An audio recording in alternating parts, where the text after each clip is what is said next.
अगर आपने कभी भी स्टॉक मार्केट की वीडियो देखी होगी तो आपने शायद नैस्डैक का नाम तो ज़रूर सुना होगा, मगर ये अलग अलग कंटेक्स्ट में यूज़ होता है। कभी कभार लोग रेफ़र करते हैं कि ऐसे इंडेक्स की जैसे कि S&P 500 हो गया या फिर डो जोन्स हो गया। वहीं पे कभी कभार लोग बात करते हैं ऐसे स्टॉक एक्सचेंज की जो कि न्यूयॉर्क स्टॉक एक्सचेंज या फिर लंदन स्टॉक एक्सचेंज की तरह होता है, और कई केसेस में तो लोग एक पब्लिक ट्रेडेड कंपनी की बात करते हैं जिसका नाम होता है नैस्डैक।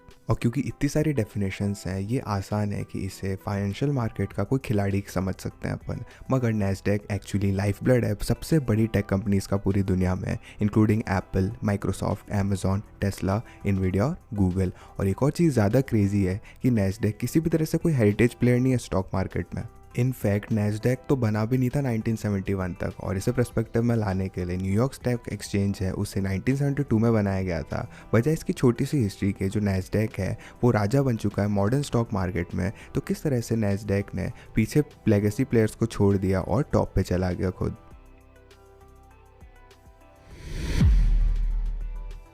शुरुआत करते हैं नैस्डैक के ओरिजिन से। We have the company behind everything. कहानी जाती है इस कंपनी की back to the late 1960s, जब वॉल स्ट्रीट जो है स्ट्रगल कर रहा था डिमांड को पूरा करने पे। ये ऐसा इसलिए था क्योंकि 1960 जो है सबसे ज़्यादा प्रॉस्परस टाइम था यूएस में। इकोनॉमी बूम कर रही थी, वेजेस स्काई रॉकेट हो रहे थे और जीडीपी ग्रोथ थी वो तो चप्पर फाड़ गई थी। इनफैक्ट रियल जीडीपी ग्रोथ 5% पे एवरेज कर रही थी थ्रू आउट द 1960s, और यूएस के पेरोल्स 32% तक बढ़ चुके थे। इन सारी चीज़ों के साथ ही यूएस जो है वो चांद पे भी पहुंचने वाला था एंड ऑफ दिस डेकेड के। तो हर आम अमेरिकन जो था वो और ज़्यादा कॉन्फिडेंट फील कर रहा था, और इसकी वजह से वो स्टॉक मार्केट में भी दाव लगा रहे थे। इसी समय जो एक्सचेंज था बेस्ट स्टॉक खरीदने का वो था न्यूयॉर्क स्टॉक एक्सचेंज या फिर NYSE। ये बिल्कुल अनप्रेसिडेंटेड अमाउंट ऑफ वॉल्यूम लेके आया NYSE में, और बाय द स्टार्ट ऑफ 1970 जो एवरेज डेली ट्रेडिंग वॉल्यूम था वो 12 मिलियन शेयर्स पर डे था। और ये शायद आज के हिसाब से तो ज़्यादा नहीं लगता, जो कि बिलियंस ऑफ शेयर्स होते हैं आज ट्रेड किए जाते हैं हर दिन। मगर क्योंकि NYSE जो है सिर्फ 5 घंटे ओपन रहता था अर्ली 1970s में, तो हम बात कर रहे हैं 67 शेयर्स हर सेकंड एग्जीक्यूट होने की। हालांकि ये बिजनेसेस के लिए तो काफ़ी अच्छा था। जो NYSE है उसे एक्सट्रीमली मुश्किल हो रही थी इन सारे ट्रेड्स को हैंडल करने में। आफ्टर ऑल उन्हें कोई भी कंप्यूटर से मदद नहीं मिल रही थी, तो उन्हें मैनुअली एग्जीक्यूट और ट्रैक करना पड़ता था हर ट्रेड को जो हुआ था। और इस रैपिडली कंपाउंडिंग इशू को देखते हुए जो national association of securities dealers या फिर NASD है, उन्होंने डिसाइड किया कि इलेक्ट्रॉनिक स्टॉक मार्केट जिसका नाम होगा नैस्डैक या फिर national association of securities dealers automated quotations की शुरुआत करेंगे वो। और इसने जन्म दिया दुनिया के पहले इलेक्ट्रॉनिक स्टॉक मार्केट को 8 फरवरी 1971 को। शुरुआत में तो Nasdaq actually electronic stock market नहीं था, क्योंकि वो एग्जीक्यूट नहीं करने देते थे किसी भी ट्रेड को इलेक्ट्रॉनिकली। रेदर वो ज़्यादा कोटेशन सर्विस की तरह काम करते थे, जो कि इन्वेस्टर्स को अलाउ करते थे कि वो इलेक्ट्रॉनिकली लाइव प्राइसेस देख लें कई सारे स्टॉक्स की जो कि प्लेटफॉर्म में लिस्टेड है। और जब बात आती थी एग्जीक्यूट करने की ट्रेड्स को, ये मैनुअली करना पड़ता था। मगर इसमें ज़्यादा समय नहीं लगा नैस्डैक को कि वो इलेक्ट्रॉनिक एग्जीक्यूशन को ले आए। अगले कई दशकों तक नैस्डैक एक के बाद एक फीचर लाता रहा, चाहे वो ऑटोमेटिकली ट्रैक करना हो डेली वॉल्यूम को या फिर इलेक्ट्रॉनिक एग्जीक्यूशन हो ट्रेड्स का। और क्योंकि काफ़ी आसान था नैस्डैक का स्टॉक एक्सचेंज, तो बहुत सारे इन्वेस्टर स्पेशली ट्रेडर्स उस एक्सचेंज पे आ गए। और बाय द अर्ली 1980s जो नैस्डैक था उसमें 37% पूरे entire US securities market trade होते थे, और इसमें समय नहीं लगा कि वो 50% मार्क भी क्रॉस कर गया।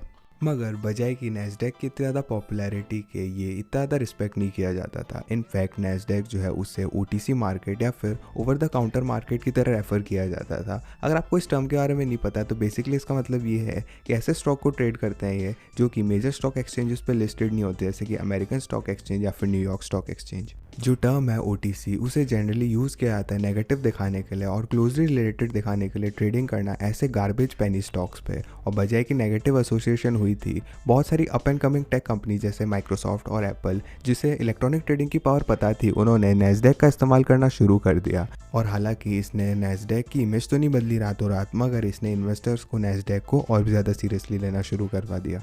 आफ्टर ऑल माइक्रोसॉफ्ट और एप्पल किसी भी तरह से पेनी स्टॉक्स तो नहीं थे। जो एप्पल का IPO का एग्जांपल ले लेते हैं, उसमें 40 मिलियनर्स बन के निकले और स्टीव जॉब्स एक सेंटर मिलियनर बन गए। और throughout the rest of the century जो नैस्डैक है उसने टेक IPO सीन को डोमिनेट किया और उन्होंने ग्राउंड ब्रेकिंग प्रोग्रेस करी फाइनेंशियल मार्केट्स में। फॉर एग्जांपल 1992 में नैस्डैक ने लंदन स्टॉक एक्सचेंज के साथ पार्टनरशिप करी, जो कि पहला बार था जब कैपिटल मार्केट जो है अलग अलग कॉन्टिनेंट की साथ मिल के आए थे। मगर अनफॉर्चुनेटली जैसे कि मिलेनियम पास आता गया तो नैस्डैक की पॉजिटिव रेपुटेशन भी कम होती गई, एटलीस्ट शॉर्ट टर्म के लिए तो, क्योंकि अर्ली 2000s में हमने दुनिया के सबसे दर्दनाक स्टॉक मार्केट क्रैशेस को देखा पूरी हिस्ट्री में, जिसका नाम था .com क्रैश। मगर फॉर्चुनेटली आम इंसान को ज़्यादा इफेक्ट नहीं पड़ा इस क्रैश से, और इवन ज़्यादातर को तो पता भी नहीं ऐसा कुछ हुआ भी था। मगर अगर आपने टेक कंपनीज़ में इन्वेस्ट किया होता तो आप बिल्कुल लुट जाते, क्योंकि बेसिकली हर टेक कंपनी जो है जिसके बारे में आप सोच सकते हो वो नैस्डैक पे लिस्टेड थी, और नैस्डैक इसी वजह से एसोसिएट किया जाने लगा एक्सट्रीम स्पेकुलेशन और मैसिव लॉसेस के साथ। हालांकि ये अच्छी सिचुएशन नहीं थी नैस्डैक के लिए, उन्होंने कंटिन्यू किया आगे बढ़ना और फाइनेंशियल मार्केट्स को बढ़ाना इंटरनेट का यूज़ करते हुए, क्योंकि 1998 में नैस्डैक पहला यूएस एक्सचेंज बना जो कि ऑनलाइन ट्रेडिंग ऑफर करता था, और नैस्डैक ने ये स्लोगन यूज़ करना शुरू किया, the stock market for the next 100 years. Nasdaq ने शुरुआत कर दिया एक्वायर करना और पार्टनर करना बंच ऑफ फॉरेन एक्सचेंज के साथ, और उन्होंने रीब्रांड कर दिया उसे नैस्डैक एक्सचेंजेस के नाम पे। इनमें शामिल था Nasdaq Copenhagen, Nasdaq Stockholm, Nasdaq Helsinki और नैस्डैक आयरलैंड, और इसी तरह से कई सारे और। इन दी एंड जो कंपनी नैस्डैक थी वो सिंपली बहुत बड़ा हिस्सा था स्टॉक एक्सचेंजेस की पूरी दुनिया के। मगर जैसा कि हमने शुरुआत में डिस्कस किया, यही अकेली चीज़ नहीं जिसके लिए उन्हें जाना जाता है। अगर लोग कंपनी या एक्सचेंज को रेफर नहीं कर रहे जब वो नैस्डैक की बात कर रहे हैं, तो लाइकली वो रेफर कर रहे हैं नैस्डैक के इंडिसेस को, सिमिलर टू द S&P 500 और डो जोन्स। जो नैस्डैक है वो कुछ इंडिसेस भी ऑफर करता है जो कि काफ़ी पॉपुलर है। जो दो पॉपुलर नैस्डैक के इंडिसेस हैं, नैस्डैक कंपोजिट इंडेक्स और नैस्डैक 100। लोग अक्सर कंफ्यूज हो जाते हैं इन दोनों के बीच में, और इनकी प्राइसेस जो है वो भी सेम रहती है, तो इसमें कोई भी मदद नहीं मिलती। मगर यहाँ पे एक मेजर डिफरेंस है। जो नैस्डैक कंपोजिट इंडेक्स है उसे फाउंड किया गया था कंपनी के साथ ही 1971 में, और ये इंडेक्स ट्रैक करता है सारी इक्विटी सिक्योरिटीज़ को जो कि नैस्डैक के स्टॉक मार्केट में लिस्टेड है, जिसमें इंक्लूडेड है 2500 से ज़्यादा स्टॉक्स। इनिशियली इस इंडेक्स को $100 की प्राइस के साथ लॉन्च किया गया था, और क्योंकि नैस्डैक कंपोजिट करंटली $12,000 पे सेट करता है, तो हमने 120 गुना का रिटर्न देखा इस इंडेक्स में जब से इसकी शुरुआत हुई है। और फॉर पर्सपेक्टिव जो S&P 500 है वो सिर्फ 42 गुना बढ़ा है at the same time period में। और आगे बढ़ते हैं नैस्डैक 100 में, तो ये एक हिस्सा है दुनिया की 100 सबसे बड़ी नॉन फाइनेंशियल कंपनीज़ का जो कि लिस्टेड है नैस्डैक पे। तो जो नैस्डैक 100 है उसे 1985 में इंट्रोड्यूस किया गया था, मगर क्योंकि उसमें ना ही सिर्फ काफ़ी सारे टेक स्टॉक से भरा हुआ है वो, और उसके साथ साथ ही उसमें कोई भी स्लो मूविंग फाइनेंशियल स्टॉक्स नहीं है। और मुझे नहीं लगता आप ये सुन के सरप्राइज हो गए कि नैस्डैक 100 उसमें पहले से 100 गुना रिटर्न आ चुका है। और एक और चीज़ यहाँ पे नोट करनी चाहिए कि जब हम एक्सपीरियंस करते हैं डाउन टर्न को, तो जो नैस्डैक 100 है वो सबसे ज़्यादा नीचे गिरता है। फॉर एग्जाम्पल .com क्रैश के दौरान नैस्डैक 100 83% तक सोल्ड ऑफ हुआ था। तो अगर आप लोग नैस्डैक 100 में इन्वेस्ट करने का सोच रहे हो ना, तो आपको थोड़ी वॉलेटिलिटी तो झेलनी पड़ेगी। एनीवेज जो नैस्डैक कंपोजिट और नैस्डैक 100 है वो दो ऐसे इंडिसेस नहीं है जो कि नैस्डैक चलाता है, हालांकि वो दो सबसे मोस्ट पॉपुलर है। यहाँ पे कई और भी है, जैसे कि Nasdaq global equity index, Nasdaq global dragon China index, the PHLX semiconductor index, the OMX Stockholm 30 index, और इसी तरह से कई और। आगे बढ़ते हुए इन सारे इंडेसेस से नैस्डैक के पास अपना खुद का स्टॉक भी है। During the height of the .com bubble in 2000 जो नैस्डैक है उन्होंने डिसाइड किया कि वो खुद का स्टेक ही बेचेंगे नैस्डैक पे। उन्होंने प्राइवेट प्लेसमेंट ऑफरिंग से शुरुआत करी थी, और शॉर्टली आफ्टर जो नैस्डैक के शेयर है वो ट्रेडिंग करना शुरू हो चुके थे OTC मार्केट्स पे। और इवेंचुअली 9 फरवरी 2005 में कंपनी नैस्डैक जो थी वो लिस्टेड हुई नैस्डैक के खुद के स्टॉक एक्सचेंज पे। जो टिकर सिंबल था कंपनी का वो था NDAQ, और जो करंटली वो है अभी $25 बिलियन की वैल्यूएशन में है। क्लियरली डिजिटल वर्ल्ड को एम्ब्रेस करना काफ़ी अच्छा साबित हुआ है उनके लिए। ऑलराइट, तो इसका मतलब नैस्डैक प्राइमरीली फेम में इसलिए आया क्योंकि उन्होंने टेक्नोलॉजी को एम्ब्रेस किया। सबसे पहले तो उन्होंने इलेक्ट्रॉनिक ट्रेडिंग को एम्ब्रेस किया, उसके बाद एम्ब्रेस किया ऑनलाइन ट्रेडिंग को। इसकी वजह से कई सारे टेक फर्म जो है उनके एक्सचेंज में अट्रैक्ट हुई, और इस तरह से सुपर फेमस हुए वो। मगर आजकल तो यार हर किसी के पास इलेक्ट्रॉनिक और ऑनलाइन ट्रेडिंग का सिस्टम है, तो क्यों मॉडर्न टेक कंपनीज अभी भी चूज़ करती है नैस्डैक को कॉम्पिटिशन के बजाय? अगर कॉमन सेंस परस्पेक्टिव से देखा जाए तो आप ऐसे स्टॉक एक्सचेंज पे अपने स्टॉक को लिस्ट करना चाहोगे जो कि इनोवेशन में पीछे है, या फिर ऐसे एक्सचेंज में करना चाहोगे जो कि सबसे आगे है? आंसर तो ऑब्वियस है इस चीज़ का, मगर सिर्फ इनोवेशन ही ऐसी रीज़न नहीं है जिसकी वजह से कंपनी नैस्डैक के साथ जाती है। एक और बड़ा रीज़न है कॉस्ट का। अगर आप 75 मिलियन शेयर्स लिस्ट करना चाहोगे न्यूयॉर्क स्टॉक एक्सचेंज पे, तो आपको upfront $3,60,000 plus annual listing fee of $71,000 देने पड़ेंगे। अगर आपको सेम 75 मिलियन स्टॉक्स जो हैं वो नैस्डैक के कैपिटल मार्केट में अगर लिस्ट करवाना है, तो आपको सिर्फ एनुअल फ़ी देनी होगी $79,000 की, मगर जो अपफ्रंट फ़ी है उसमें कम होगी, वो भी $75,000 की। और इस रेट पे आपको 35 साल लग जाएंगे न्यूयॉर्क स्टॉक एक्सचेंज को सस्ता ऑप्शन बनाने में।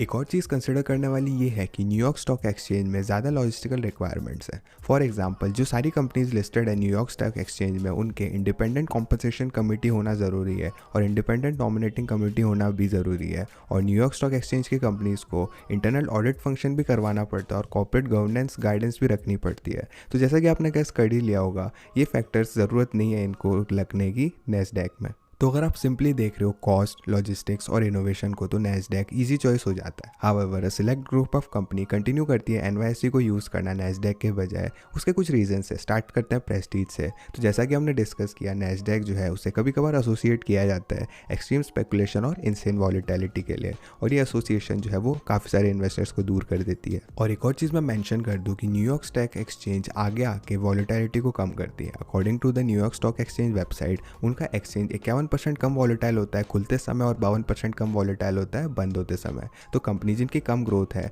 और साथ साथ ज़्यादा स्टेबल है, जैसे फाइनेंशियल इंस्टीट्यूशंस और इंश्योरेंस कंपनीज, ऑफन अपने न्यूयॉर्क स्टॉक एक्सचेंज पे लिस्ट करती है बजाय कि नैस्डैक पे। इस नेचुरल डिवाइड ने न्यूयॉर्क स्टॉक एक्सचेंज को दो गो टू प्लेस बना दिया है वैल्यू इन्वेस्टर्स को, और नैस्डैक को बना दिया है go to place growth investors के लिए। और इसमें ज़्यादा मैटर नहीं करता एंड यूज़र के लिए, क्योंकि दोनों एक्सचेंजेस ऑफर किए जाते हैं बेसिकली हर ब्रोकरेजेस पे, जिसके बारे में आप सोच सकते हो।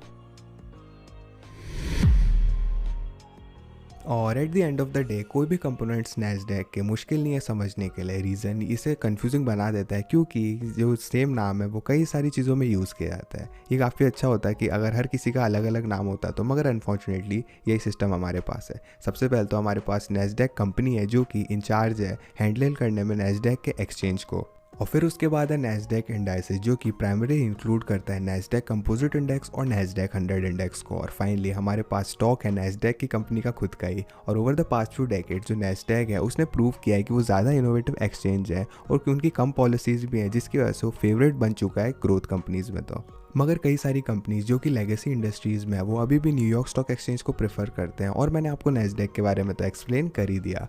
तो अगर आप एक ओनर होते मल्टी बिलियन कंपनी के, तो क्या आप लोग अपने को लिस्ट करते नैस्डैक पे या फिर न्यूयॉर्क स्टॉक एक्सचेंज में? कमेंट करके ज़रूर बताना। साथ साथ इस वीडियो को लाइक कीजिएगा अगर आपको लगा कि इस वीडियो ने नैस्डैक को काफ़ी अच्छे से समझाया आपको। और ऑफ कोर्स हमारे इंटरनेशनल चैनल्स को चेकआउट कीजिएगा हमारी वीडियोस बाकी लैंग्वेजेस में देखने के लिए, और चैनल को सब्सक्राइब कीजिएगा बाकी क्वेश्चंस लॉजिकली आंसर देखने के लिए। मैं मिलता हूँ आपसे अगली वीडियो में। मेरा नाम था चिरंजीव।